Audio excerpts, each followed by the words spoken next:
Welcome by this episode of Studio Data. Today at Big Data Expo in Utrecht. We have a guest from Qlik, and we're going to talk about insights and visualizations and how to leverage analytics at the enterprise. Welcome.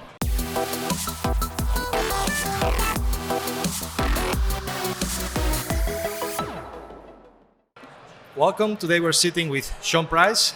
Hi. Sean. Welcome. Yeah, thank you. Sean is EMEA Director of Industry Solutions at Qlik. Welcome, Sean. Thank you very much. Pleasure to be here. Thank you. So, tell us a bit about Qlik. Everybody knows the tools you produce, mostly for BI, but maybe you can tell us a bit your latest developments, and then we'll intersect into analytics, the enterprise. So Qlik is one of the most exciting analytics companies out there. In fact, we've had a recent expansion of our product offerings. So we now provide a whole suite of products that go from raw to ready, which means basically all the ETL, transformation, integration of data, all the way through the spectrum of governing that data in a controlled way. Quality of that data all the way through up to the products that people are familiar with, for example like Qlik Sense, where people are accessing and using that information. Qlik is very much been adopting and developing at a hugely fast pace around their cognitive, their AI capabilities within the product as well. Every 10 weeks there's a new release, and I think a lot of people will be very, very excited about how that product is developing and how it's now being used across the different industries. So it's a brilliant company to work for, and I get to talk to people like yourself, but most importantly our customers and our prospects around how to apply those solutions, how those analytics can be really land in an organization. So that's something we could talk about today, how to land analytics in the organization. What are the success stories, and what can we learn to be successful? Definitely, and it's not just a traditional way of doing IT. To make it successful, you have to be disruptive and do things slightly differently, I think, to get the success that you need. So hopefully we'll explore that a bit. Okay, so disruptive, innovative. How do we do that? It's everybody wants to innovate, but nobody wants to change. How do we achieve that? Okay, so having the experience of done that in a real organisation. So I worked in policing in Avon and Somerset Police in the UK for 20 years. I led both operational and non-operational teams. Part of the BI team that I looked after, I very much had the real mission of creating some wow in the organisation, some excitement, some energy in the organisation. And it's not on a project plan. You don't see that, got to create some excitement on the list of projects. It doesn't work like that. But the reality of how you really shift a culture of an organisation to become a data literate culture, it's about how you create that wow and excitement. So what does that mean in reality? It means actually using data, building apps and showing your leadership teams, your chief officers, your operational people, your HR people, your finance people. Don't talk about it, but actually show them what you can achieve with data. How can it tackle those pain points in the organisation? How can it look at solving some of those wicked problems that's never been solved before? Culturally, it's been a bit of a taboo in the organisation. Tin open the organisation with data. And as soon as you start to do that, you start to get everyone being interested. You get your chief officers very interested. You get your frontline cops being very, very interested. And that really is a fundamental part of that. And there's a whole blueprint around this, but the first one is just got to get people excited in analytics. So there is this. We'll go into the policing because it's a very interesting topic, of course. The topic of culture, I find it very, very relevant. That's also what we try to achieve with data, changing the culture. And that is one of the biggest challenges, right? Because fixing the technology is okay, but culture is how a group of people behave. A definition I heard from Seth Godin is of culture is people like us do things like this. So if you show to the board something so different to what they do, it's breaking, right? There's a disconnect. how do you manage to change that culture, and what are the timelines? Yeah, I mean, it really is, in terms of data, it's getting the buy-in to show them how it can make their jobs easier. Okay, so data is not there to make things more difficult for people. The applications, the analytics, it should be there to make things easier, save them time. So I would always go out and say to officers, how much time can I save you from deploying analytics to you? What do you need to make your job easier? What do you need to protect and help the public more, and or catch offenders, for example? So I very much think and speak the language of the business and the people that was there. And as soon as they start to see that, rather than having to try and manually pull all these bits of information to pattern together the offending profile of an offender, if we can do that through the analytics and it saves you 3, 5, 10 hours a week, they're going to start to, that's amazing. So what can I do with that time? I can spend more time with my victims, or I can spend more time proactive policing. And that concept of making it easier for people, saving people's time, hits both things about engagement in the organisation, but also saving money for the organisation and being more effective. Changing an organisation being reactive to proactive. And one of the strongest cases that I've ever seen in terms of the use of analytics was where there was a terrible murder of a refugee. And for years he was being harassed, threats to kill, and the police didn't really believe him and didn't take him seriously. In fact, the opposite. They accused him of being a perpetrator rather than being the victim. Eventually he was killed, he was set on fire, beaten to death and set on fire. And how can that possibly happen? Because what's happening is, that risk for that individual wasn't being seen in a governance way through the whole organisation. Now the analytics, when you build a predictive model on risk scoring for offenders, for example, it's suddenly very visible. That risk is then ending up in the chief's visibility, or the manager's visibility, sergeants or inspectors in policing terms. And we retrospectively built a model, and that person that was murdered was at the top of the risk score. So, if that was in operation at the time, it could well have prevented him from losing his life. Now, 3 years on, those apps are in operation. They're risk scoring thousands and thousands and thousands of people every day, and they are being visible in the tasking process. So rather than it being lost or people putting their finger up to say, well, that's who we should tackle, it's very much the churn of evidence-based risk modelling is at the heart of the operation. Very different now. I think it feels to me that the step from saying, look, I have all this historical data, I'm going to look how my new way of working would have performed, looking backwards. Yes. That's still safe to do. But how do you bridge that challenge of saying, well, now let's use it in the real world, where lives are at stake? It's a big step. Yep. And again, if you think of the concept, so traditionally, in Avon Somerset Police, there might be 200,000 people that have some connection to offences. Okay, 200,000. You may have 500,000 victims that have been some sort of connection to being a victim in Avon and Somerset. Every day you get hundreds, thousands, potentially millions of bits of information around those people.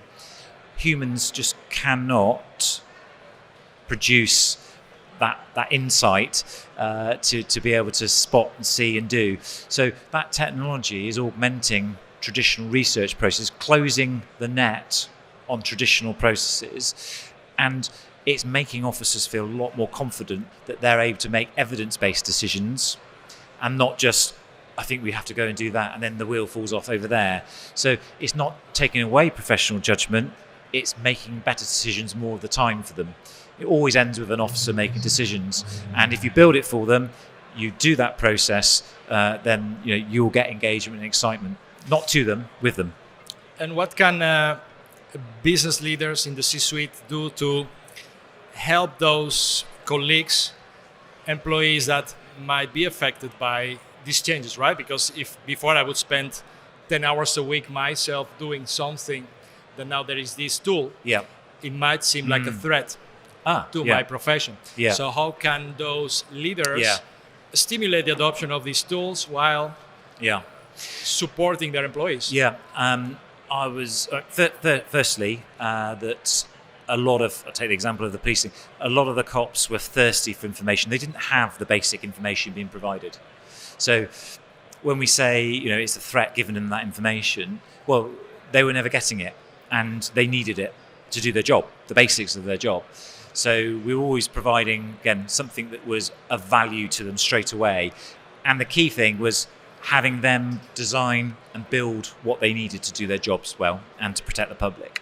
So rather than being done to them from a centralized IT perspective, there you go, you're having that, or compliance figures, rather than we were saying, what do you need to do your job better? So if they are involved in the design process, and I would take officers and cops in my senior role in policing to our chief officers to say, this is what our business is building. Very different, turning it around, very different sort of process. So I need to ask, because it's a big elephant in the room when we talk about... A big elephant, did you say? Or pink elephant? Big elephant. A big in elephant. The room. The gorilla in the room. It's a gorilla now, is it? We're changing animals. It's a discussion when you said you'd never change animals at the start of the interview, so I'm not going to start changing the animals around. Okay, and you've changed the animals. It's a big elephant in the room. Okay, right. We'll go with elephant. Yeah. The ethics component of these solutions, right? Okay, it's always discussed. The typical example, algorithm that decides who goes to jail, who doesn't. Yeah. The biases. Yeah. What's your take there? This talk, right, you're going to get me excited now. I'm really frustrated by the question. It's a very good question, and it's on the it is very. I important. had to do it. You had to do it, yeah. Okay, so traditionally, you imagine 200,000 offenders and 100,000 of victims in the system. Okay, how does traditionally someone choose who to target? How do you think?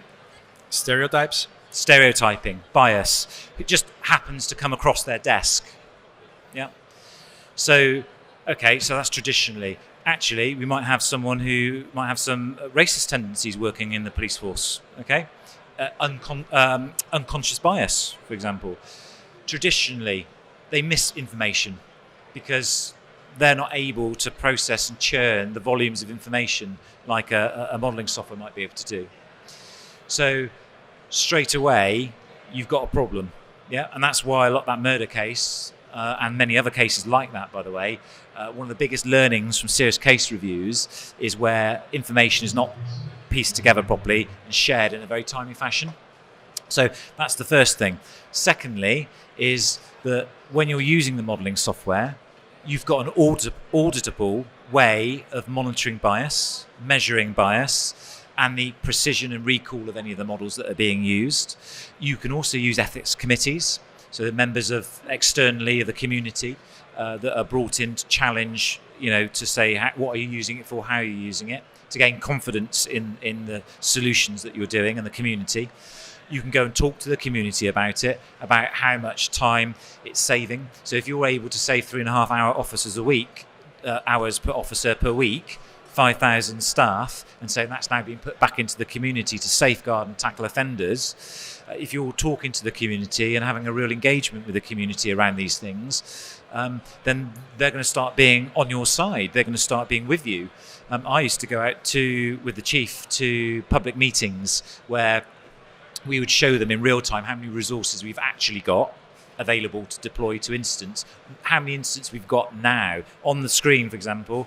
If we were in one of those meetings, on the screen now, how many officers we've got available on a Saturday night or a Friday night, whenever the meeting was, and they'd be surprised and shocked. We'd also show them how much time has been spent on their patch from officers, what they've been doing, and the analytics started to generate confidence. So that question where you started, what about the ethics? Actually, the obstacle's the way here. It's actually a very powerful thing to improve the ethics in policing or any other organisation that use transparency of information, tin opening the organisation, like never before. So, I'm a strong advocate that people need to embrace the data protection rules, the ethics, and you're right to ask that question with the gorilla, elephant, or hippo, or whatever it is in the room. But actually, fundamentally, the public are losing out. They are dying. They genuinely are. And they are having serious harm because organisations and the leadership are not implementing analytics fast enough. The technology out there is phenomenal. And I think if there's always a balance between data, analytics, and then professional judgment and risk, you've always got a professional making that judgment at the end of the decision. At the moment where we are with technology, so please don't stop. If anyone's listening, please. There's no one here now. But please don't hold back. Push the boundaries around analytics with your front line. Yeah. What is the cost of doing something versus also what is the cost of not doing anything? Yeah, well, one murder. The cost of a human life. To again, knowing now that these analytics are in place across that organisation, the cost of a human life is you can't replace that. Financially, it could even be £1 million to investigate. So, whichever way you look at it. As long as you've got the assurance and governance that it's being used for the greater good, which is what people say, then that's great. People should worry about the private stuff around what you're signing up to on your phone a lot more. I think, the stuff when you click, sign you this, and this, just to see a web page or an app these days. That's more dangerous, I think, for people's than the other stuff where people are trying to do good. So I think you mentioned a couple of things that are also translatable for other industries. Just be transparent. What you do with the data, with your models, be transparent. Yeah. Say why you're doing it. Yeah. And measure the impact and the effect you're having and communicate that. Definitely.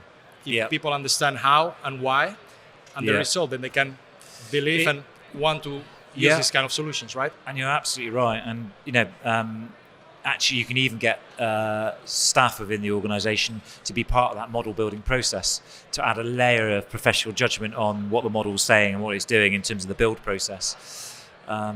So you're spot on, I think, with that comment. Yeah. So, Sean, we have asked... Someone clapping, does that mean we finished? That's a very good point. Yeah. We have asked the visitors today at the expo. Yeah. We presented the quote and we asked what they think about it. Yeah. So let's have a look at that video and then we'll discuss with you. So I've got to turn around, have I? Okay. Yeah. Ik zal in eerste instantie de data gebruiken om zelf de beslissing te nemen. Maar als ik zie dat het repeteert, oftewel dat het eigenlijk programmeerbaar wordt, dan zal ik het wel overlaten daarna aan het systeem. In principe wil ik altijd zelf de vinger erop leggen. Tenzij ik precies weet hoe het automatisch ingeregeld is. Dus ik wil tot in detailniveau weten of we het zelf geprogrammeerd moeten hebben. Het script hebben geschreven moeten hebben. Wat dan de uitkomst zal geven. In dat geval, dan weet ik wat het script doet. En dan zou ik zeggen, oké, op dit moment kan ik het volledig vertrouwen. Maar een script van een ander of van een partij dat het geschreven heeft, vind ik heel lastig. Dan zou ik zelf onderzoek doen of zelf naar de visualisatie kijken van klopt het wel. So, Sean, the quote was, I rather take decisions based on visualizations instead of relying on a system that automatically takes decisions for me. And then the first of our visitors has said, well, if the task is a repeatable task, then I'd rather have a system repeating tasks instead of me doing it. And then the second one mentioned that I'd rather understand how the system works, who the system works, before I want to use it or I believe in it. What's your take on decision making based on good visuals, which Qlik can clearly provide, versus more automated decision making? Okay, I think quite simply, it all depends on the risk involved in the task that you're asking it to make a decision on, isn't it? And again, this is all about how people interpret risk, business risk, and also understand the accuracy of the modelling and the decision making that the machine or the technology is actually doing. Give you an example.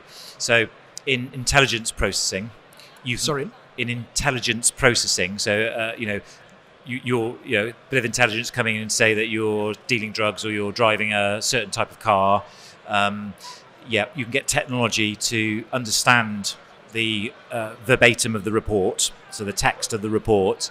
It will then basket that off into, it's a report on drugs or a report on, and the harm of it. Oh, we've got to do something now or not. Now, the question here is that how accurate is that? Well, for some things, it's very good. So if it's just about reporting a vehicle number, it can take a vehicle number, and then that will go into the system quite easily and report. If it's about, he might be involved in knife crime and potential risk of harm. You don't want a computer to make that decision, so it would basket that. So the technology can basket that bit off for a human to look at. So I guess the answer to this is there is no on-off switch that technology does. It's a line from, we're very confident that the machine can make great decisions 95% of the time here. Great, we'll automate that bit. This bit it's a bit of a grey area. Are we willing to accept the risk and do it or not? And this area, we need someone to look at it. So I think there's that. People got to get away from black and whites around technology. I don't use this in a black and white fashion. The computer, the mobile phone just told me to do it. I'm going to go and do it. And I think people need to have a understanding, and the leadership needs to understand how technology really works, how the risk is, and then how our professionals use and apply that information. So, what you say is low risk, highly repetitive, low value tasks. Yeah. Let them automate. It. Yeah. Focus on higher value tasks for the humans. Yeah. Yeah. And definitely wisdom. I mean, computers don't do wisdom. Humans make decisions well most of the time when they use evidence well, and then they apply some human wisdom to it. Empathy, common sense, things that actually are not in the system. That thinking strategically. Yeah. Oh, yeah, and creativity. And what you want to do at the end of that process is we need to be thinking of outcomes. Again, how much time is it saving a person to be able to add value and action and do something different? How much, in policing terms, how much can we shift our resources to being preventative, proactive, rather than reactive? Just going from incident to incident. So, and I think it's part of that BI leadership program, and our leaders need to understand this. Not enough of our leaders really understand those kind of things. Personally, I've seen. Okay, Sean, we're arriving to the end of this episode. Yeah. Before we part, is there something you would like to tell our viewers about analytics, ethics? What is your parting? What are your parting words for our viewers? I just think, having experienced it firsthand, the difference predictive analytics can have in organisations, certainly in the public sector and healthcare, which is where I work. Do it. Do it. Challenge, disrupt, and never be afraid. Ask for forgiveness afterwards, not for permission, and create some wow and change people's lives with data. That's why I left policing. I still do a role within Qlik now, where I work with customers to do that. So, how have I left policing? From that, I can do it on a big scale. Like now, where's this going? I've got an impact on many more people than what I did in policing. So, which sounds strange, but it's true. So, do it. Go out and do it. Be a champion, everyone. Yeah. Okay, let's do it. Thank you, Sean, for being here today. This was Studio Data. I was your host from the Big Data Expo in Utrecht. Thank you very much. Thank you. Thanks for having me. Thanks, Thank you.